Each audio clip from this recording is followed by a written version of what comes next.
在忙场，我在忙场。1、2、3。1、2、1，再来。哎，我120的啊，我们已经开过来了，你稍微等一下啊。睡着了，睡着了，哎，6点。疫情开始之后呢，就没有这个情况了，现在一直就是坐在车上，从晚上8点钟一直坐到第二天早上8点钟。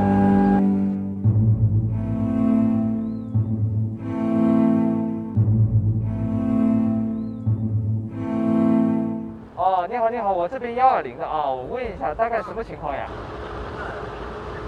哦，好的，好的，好的，那你稍微等一下，我马上到啊。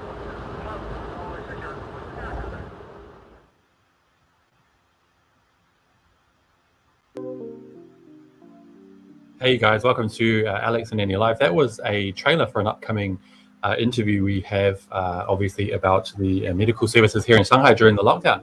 Hey, right now you're looking at a live image of Lujiazui. It looks a bit darker tonight for some reason, but yeah, it is about 7:33 p.m. here on Sunday, the 15th of May, 2022. Obviously, again, you're watching Alex and Andy live from Shanghai, China, which is currently under a lockdown, citywide lockdown over the coronavirus situation. Briefly coming up on today's show, we have obviously the latest numbers. There you go, 166 and 1203. 0 community infections, important number there. And we're looking at a drop day on day of about 18.6%. Shanghai will gradually restore the offline operations. That means real world, I guess, of its malls, markets, eateries, and hair salons and other businesses from Monday, that's tomorrow, in order to guarantee basic daily supplies to its citizens. Now, we're going to chat with Yang Jian about what this means very shortly. Restaurants, a bummer here, will only receive online orders and offer takeaway, so we still won't be able to eat in.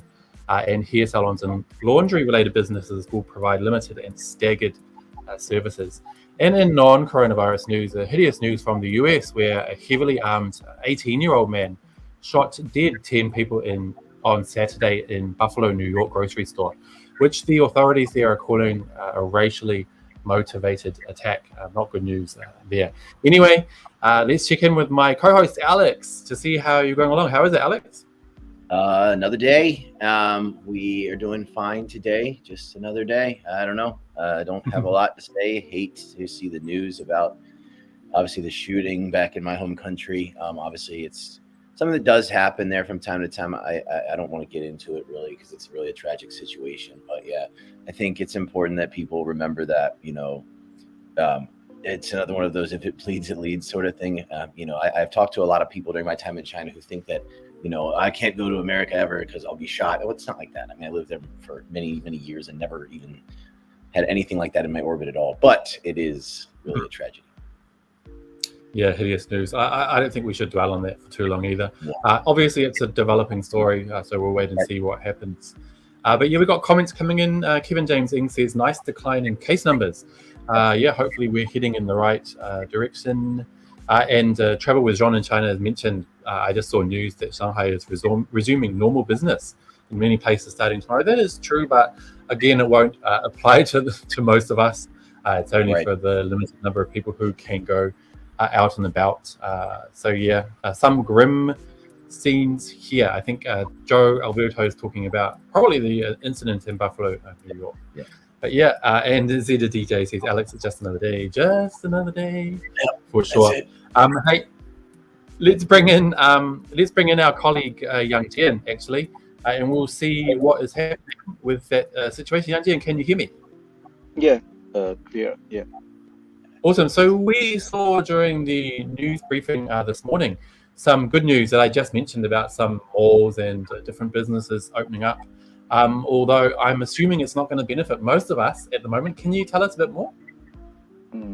Yes, the vice mayor of the city announced this morning that local markets, shopping malls, restaurants, and hair salons will gradually restore the operation from tomorrow.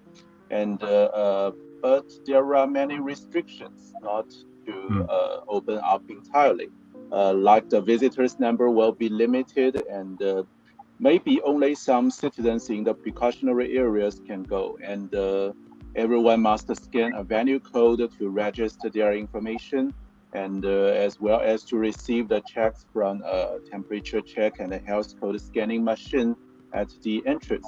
And like you mentioned, the restaurants can only provide takeaway meals and after online reservation, and hair salons will offer staggered services. But it is still a major breakthrough towards the overall open up of the whole city. And because currently only 10% of the city's major chain supermarkets and convenience stores have restored these offline operations, and most other reopened stores are only offering online delivery services. So from tomorrow, more will officially reopen and receive customers face to face. And about who will be allowed to go there, I interviewed a sub-district in Hongkou this afternoon, and the official said from tomorrow they plan to hand out tickets to the residents in the precautionary areas for them to walk to the nearby supermarket in staggered hours.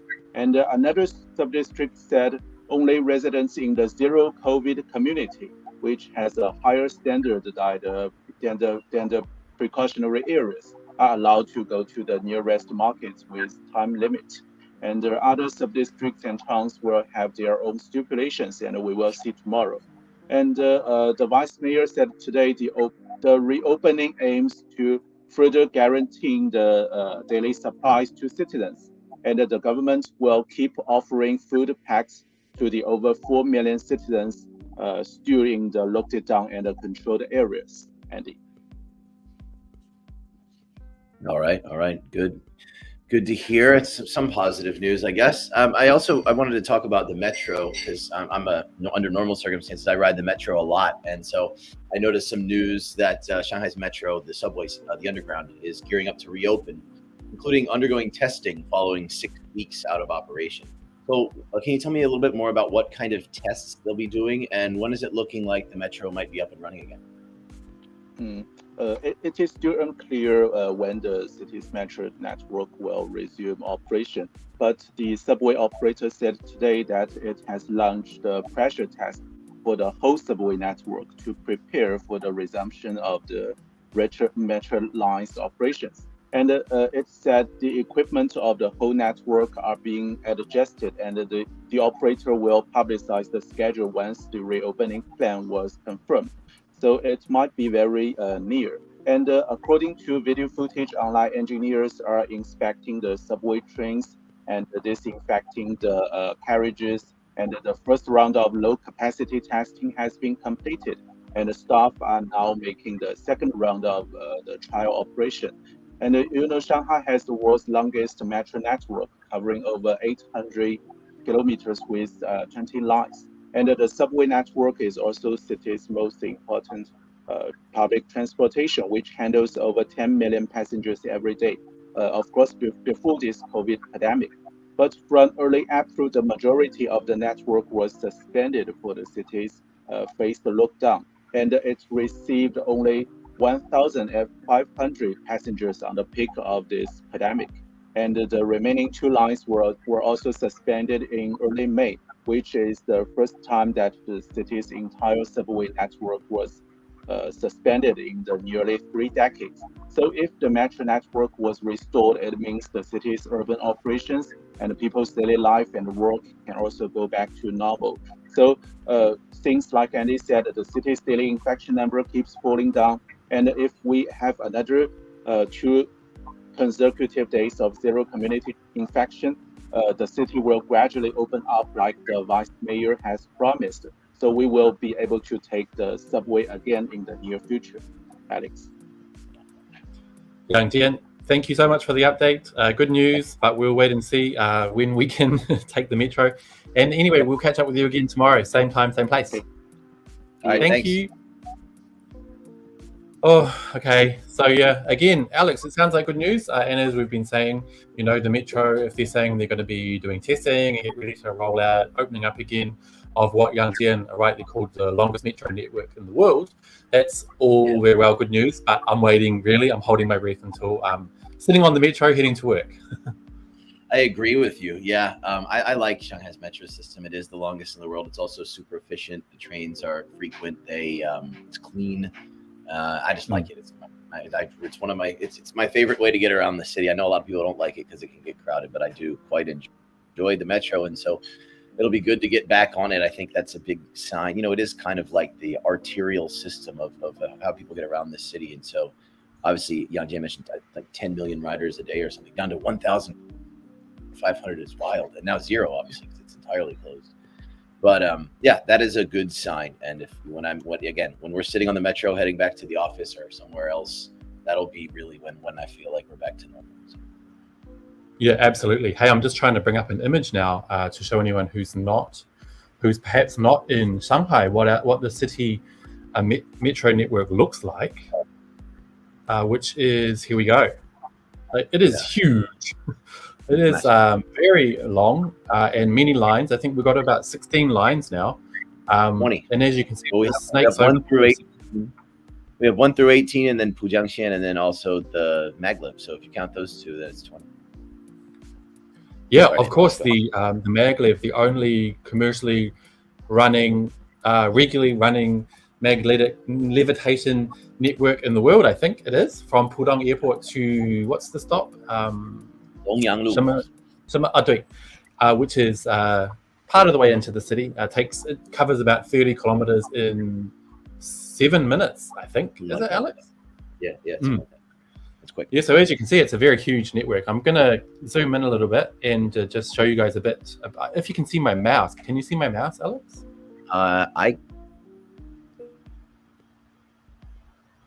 Anyway, here is Chufulu. Ayo. Oh, here we go. I can zoom in now. Right in the center of the screen is Chufulu, which is where I live. And then just here, Nanjing Xilu is our workplace. So my place is 2 stops from work. And then People's Square, Renmin Guangchang, is, we've seen a video recently. It is arguably the busiest junction in terms of its network system. Yeah, really huge network. So it'd be good to see it getting back into operation. Absolutely, I completely agree. Like I say, it's a part of my day. I ride it under normal circumstances just about every single day, and so it's really weird that I haven't been on it in 45, 46 days, whatever it is now. But yeah, it'll be a good feeling to sit back down or even stand up on there again, and kind of it'll be one of those things that as we gradually sort of get back to something resembling normal. It's those little things that I think we'll be able to enjoy that we just took for granted in the past. Absolutely. It seems so monotonous getting on the metro, but it's would be a real treat right now. Veloci Cariola says more lines in Shanghai alone in all of Australia. I don't know if that's true, but I wouldn't be surprised, to be quite honest. Joel Alberto says it seems like Andy lives in a historical yet somewhat bohemian part of the city. Not at all. I live right against the Suzhou Creek in the old Jiabei district, which is just a very, very common area. The only thing historical we've got here is the Sihang Tanghu, which is next door, the 4-row warehouse, which was attacked by the Japanese in 1937, 39. Yeah, no, not a very historical area, to be quite honest, apart from that. But yeah. Let's check out some of that news. We'll look at the map here, well, the graph rather, of the new cases. I know a lot of people would like to see the visual. Alex, do you want to talk us through? Yeah, so we're down again. We had a little bit of a bump a couple of days ago, and we're back down to where we were before that. So we've been pretty steady for the last 3-4 days, right just between 1,000 and 1,500 new cases. So that's what it is. We've got 1,203 asymptomatic and then 166 symptomatic. 0 at at what's being called the community level, which means excluding quarantine centers, quarantine hotels, and lockdown communities. And so that's the number that the authorities have sort of pointed to as the number that we want to get to 0.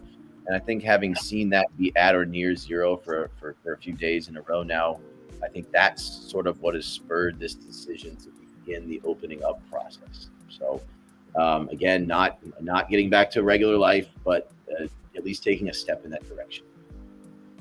Yeah, no, for sure. Zero cases, community cases is quite important. I think we had one yesterday. So day one of zero, let's keep moving to 3 days would be awesome. But again, let's just wait and see. I think it's not something to get too hooked up on. I think we've found in the last few days, especially with those numbers bouncing around a little bit. I think, like I mentioned last night, when we first went into lockdown, we were sitting around 6,000 cases a day. So even based on that, if you don't look at these 25,000 cases a day, we're still doing way better. So yeah.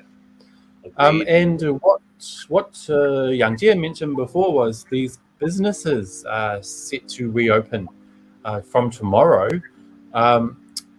All sounds really good, heading in the right direction. But again, he was mentioning some you need to have special invitations or tickets, he's heard in some cases, in order to be able to go. So definitely not something we're all going to be able to do tomorrow, but I guess we wait and see.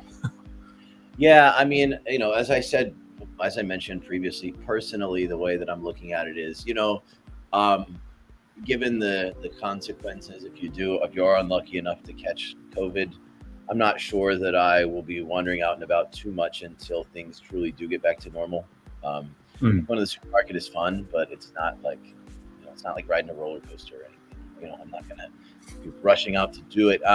As long as I can get deliveries, I think it is good though that some people can do it. I'm more excited for at least some more restaurants opening up, so that maybe I can get a Waimai or delivery, not necessarily to eat in the restaurant, but some of my favorite restaurants in the city have been closed for quite a while, and I would really be excited to get some of my favorite foods that I can't make, but that they make at my favorite restaurants around the city. In Shanghai, we have lots of different restaurants. We have all sorts of different regional Chinese foods, but then also a lot of different foods from different countries and regions of the world. And so it's really a pretty good scene, culinarily speaking.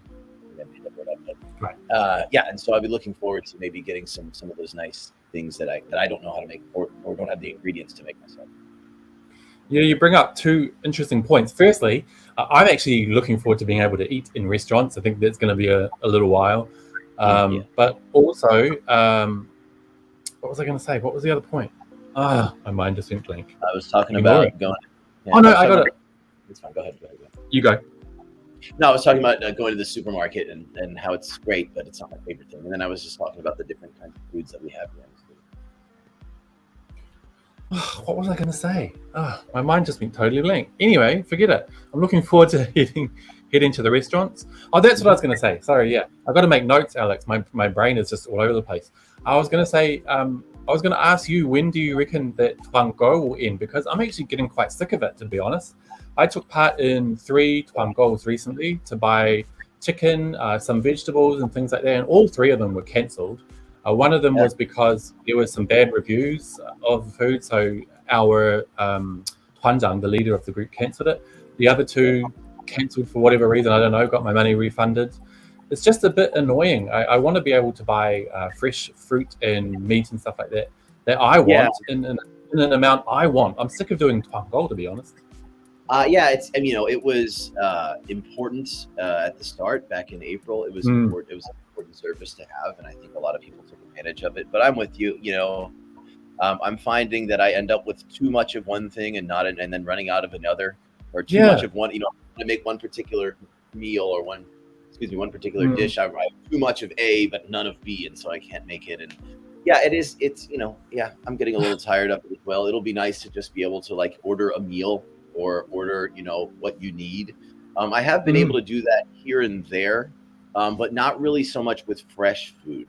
I've been able to secure. I know I have no trouble getting Coca-Cola and stuff like that, and I don't have to buy 100 cases or anything. But in terms of just fresh foods and things like that, it's still proving to be a little bit of a challenge. Yeah, that's the thing. It's all right. You can do solo orders yourself for ice cream, Coca-Cola, stuff like that. But the fresh foods you can't order by yourself still. You do have to take part, more or less, in those group buys. And like you said, the amount is just too much. Like I've received a huge bag of lettuce leaves, and it's like lettuce will go soggy really quickly. So I can't, not even going to be able to use it. And every other thing, like chicken. So like I've got to buy 2 whole chickens. It's all very well, but that means I've got to cook a whole chicken, and it's just me by myself. Without sounding too much of a moaner, because like you said, it is great that we do have the ability to buy this kind of stuff. As I see more and more delivery guys, I saw on Shine just before, let me bring it up, on one of the stories, I think it was on the business resumption one, that there's now 5 million orders being delivered per day in Shanghai. Oh, there we go. 5 million online orders being delivered per day. So I'm wondering when it's going to come to the point when we can get individual orders back in order. Yeah. Hopefully sooner rather than later. I think, like I said, I think that the opening up of more businesses, and that includes restaurants and supermarkets and convenience stores and other things, is sort of the first sign in that direction, right? Because more businesses when restaurants are opening up, that means that you're not going to try and build from a restaurant. So, right. You're not going to group buy from a restaurant. Yeah, a colleague, I was talking to our colleague Minji yesterday, and I was like, oh, I really want some whipping cream. And she was like, oh, I have a place you can go to. That's on the way. Internet. Oh, we're back. Can you hear me, Alex? Yeah, I can. Oh, I was just talking over you, I think, as it stopped. No, go ahead. I was saying that I was chatting with a colleague yesterday about whipping cream. I was like, I really want some whipping cream. And she was like, I've got a place you can order it from. And I was like, what? Are you serious? And she sent me the link, and you have to buy like 30 2-liter bottles of whipping cream. And I was like, that doesn't help me. She's like, just organize Tuango in your community. And it's like, I don't really want to organize that, trying to find 30 people, then going, distributing it, taking the payments. It's just too much. Yeah, and it depends on the community that you live in. Like I know that there used to be another American guy who lived in my building because I knew him personally. Actually, we worked together like 7 years ago, which is random that we live in the same building. But I'm pretty sure he's moved. I think he's actually moved back to the U.S. Before this situation. I think earlier in the year. And so I might be the only member of the international community that lives in my building. And so I can try and go for stuff that people here generally like. But if I want to get stuff that is not really, that is more international than local in flavor, maybe I'll have a few people that want it, but it's going to be hard to get 30 people to buy, I don't know what, like pesto or something like that. You know what I mean? So exactly. No. And I think it would be that hard to find 30 people to buy 2-liter bottles of whipping cream. Right. Yeah. And I think, should I just buy it myself? But that's not going to happen because it goes off really quickly. So yeah. We have a comment here that we have discussed this from Miso Izo, who said, I applaud you guys' resilience. Might be a good idea if your live show have some other interesting segments to take the mind off pandemic stuff, even if brief. Totally agree. Actually, Alex, we've talked about this quite a bit. Maybe from tomorrow we should start. Maybe each of us could find like a link or something, just about something interesting to talk about, and then we can just end the show. That could be cool. I agree with that. We have devoted some segments in the past of our shows talking about a few other the black things hole. Yeah, we've talked about a few other things, obviously, but yeah, I agree with you. Yeah, I think that we should take time to at least have one story or one or two stories or sort of bits of news or commentary or anything, even if it's a funny video or something. Actually, good idea. Something else. Yeah, we'll do that. Let's start that tomorrow, I reckon. So, Alex, let's try to remember to bring either an interesting link or maybe a fun short video, a YouTube link or like a trailer or something we want to chat about, and we'll just talk about it tomorrow. Thanks for the comment, Miso Izo. Now, let's play a video now, I reckon. There's a video coming up that I'll play, which is about a foreign couple who got married in their compound during the lockdown here in Shanghai.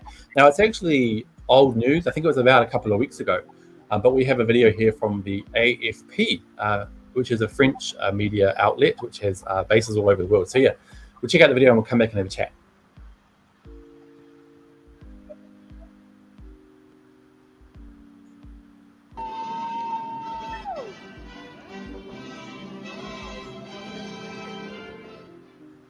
I can't see the Shanghai lockdown lifting back to what it used to be, 6 months ago, anytime soon. So it was kind of bite the bullet, make the most of it. And fortunately, it kind of snowballed. It was really just going to be us in our lounge room doing it like we are now. And then the next thing we have, a wedding dress arrived from our friends, a wedding cake, a bouquet of flowers.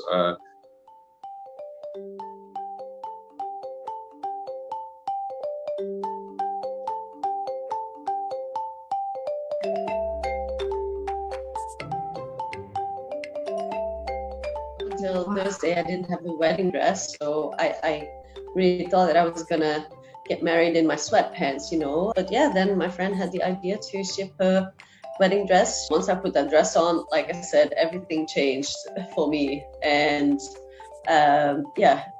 suddenly it was a very different feeling for me, and maybe Maddie, when you saw me walking downstairs, it changed as well. Yeah, I know you were a little bit not feeling very good about this wedding thing, but yeah, it was beyond our expectations. We didn't really expect it was going to be so romantic. Matthew James Mitchener, do you take Janelle Neutz to be your lawfully wedded wife, and this you do of your own free will and choice? I do. Thank you. Janelle Neutz, do you take Matthew James Mitchener to be your lawfully wedded husband, and this you do of your own free will and choice? I do. I think everyone's just looking for hope right now. Yeah. There's no lockdown end in sight, and any positive news story, getting married in the compound, online via Zoom in the US, with family dialed in from all over the world. I hereby pronounce you, Matt and Janelle, husband and wife. You may now kiss the bride. Probably the most that you can make of the situation right now. So I think there's lots of people just looking at that and seeing some positivity. Awesome stuff. I do want to add something really quickly though.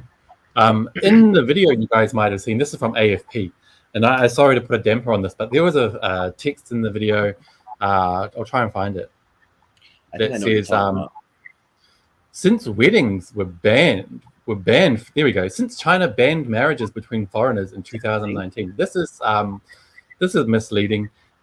Basically, in China now, if you want to legally get married here, one of the people needs to be have a local hukou, which is a local resident permit, because China is split up into the different areas. So there's Shanghai hukou, Henan hukou, Beijing hukou. One of the people at least. Yeah, one person at least needs to have a local hukou. Of course, if it's two foreigners, neither of them will have a local hukou. But also, two Beijing people couldn't get married in Shanghai either.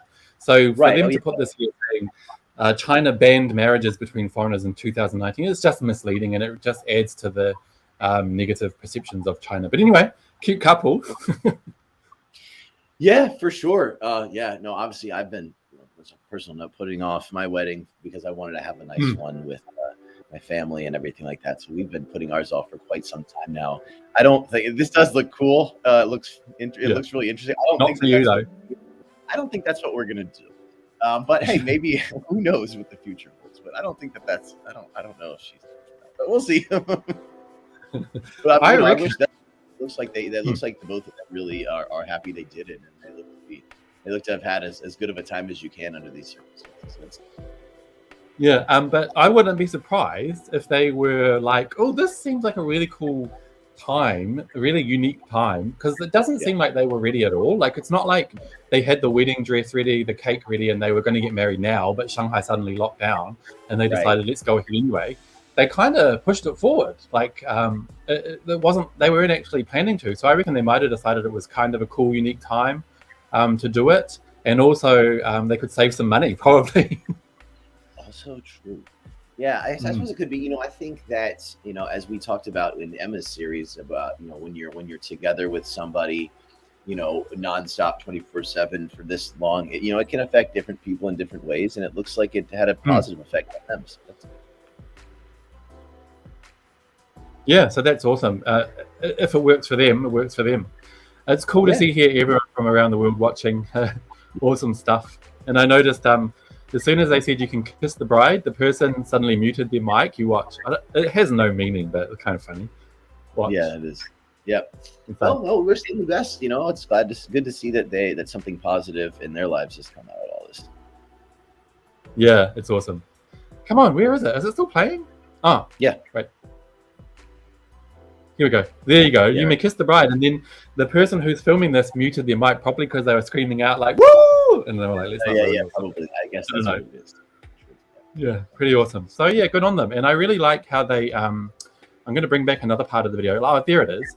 They're posing with like a recycling truck filled with cardboard trash and everything. It's like they're really getting into the feeling of it. So yeah, I think it's definitely, especially if they're not planning on staying in Shanghai for their whole lives, it's definitely a very unique and awesome wedding. So yeah, good on them. I wish them the best of luck.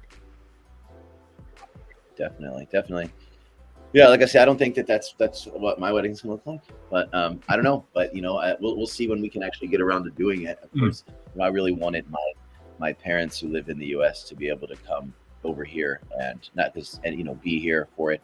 So we don't know how long that's going to be until that can happen. So we'll see. You know, I don't know what we're going to do, but we'll figure it out. So I don't know. Whatever works for them. I don't know that that's what I'm going to do, but we'll see.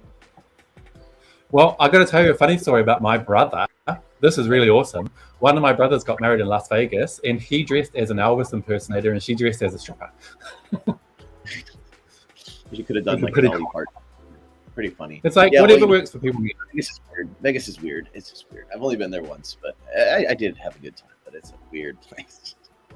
Yeah, I think I'm the only person who went to Vegas and didn't gamble. So I don't know. Maybe you haven't either. Maybe you didn't gamble either. No, I didn't. Sure. I figured it. You know, it's legal in Las Vegas, so I figured I'll give it a shot. I just don't know how to do it. Anyway, checking the comments really quickly. Travel with Jean in China says, I was in Guangdong for a wedding a few months ago. Weddings are great. Oh, this is the funny thing. I don't know if I should say this, but actually, I've always found weddings quite depressing. And someone said to me, what's depressing about it? And I was like, I think it's more depressing than a funeral because at a funeral, only one person dies, but at a wedding, two people's lives are over. Okay. But honestly, that's how I kind of felt like when I went to weddings when I was younger. I was like, this is really depressing. I'm not sure. Yeah. And anyway, I have no plans of getting married, so maybe it stuck with me. I don't know. Not to put a damper on your relationship, Alex. Yeah. No. We've already made the decision to do it, so it's going to happen at some point. I find them to be fun. I like weddings in China as well. Obviously, they're much different than weddings in other countries. The traditions and everything associated with it. It's a really big to do, and there's a lot of different things going on. And and it's pretty fun, and I quite enjoy it. Yeah, Chinese weddings are awesome. There's a lot of stuff you've got to, a lot of what is it called? Just traditions, customs, things that you've got. You know, there's a lot of stuff going on at a Chinese wedding. It's not just like in the U.S. Most people will go to a church of some sort, or they'll go out on a beach and they'll just do the thing where they walk down the aisle and they go to the reception and dance around. But Chinese weddings are much more complicated than that. Very, very complicated and awesome. It's also a really cool insight, and also different in different places all around China, obviously. Yeah. Hey, I'll just quickly check the comments.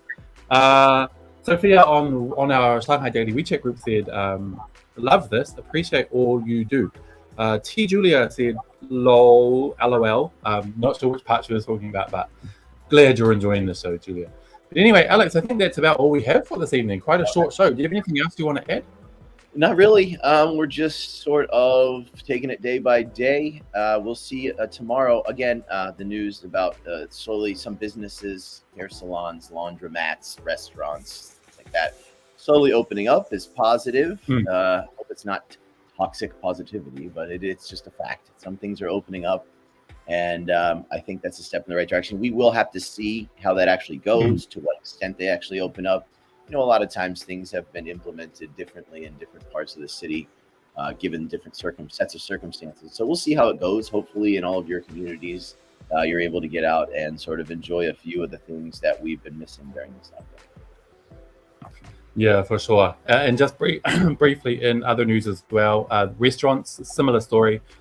They will be slowly opening up to offer online orders and offer takeout meals. but they won't be allowing dining in at the moment, which is a shame but understandable. Hair salons and laundromats, etc., will provide limited and staggered. I didn't get that. Limited and staggered services. And the numbers really quickly, there's the numbers on screen, check it out for yourself. Just overall, 0 community cases yesterday, which is good, and a drop of around 18.6%, which is good to see. But yeah, on that note, I think that's it. Alex, don't forget to bring your interesting thing tomorrow. Hopefully I'll remember as well. We'll see you guys. Yeah, we'll see you guys same place, same time tomorrow. All right. See you later. Bye-bye.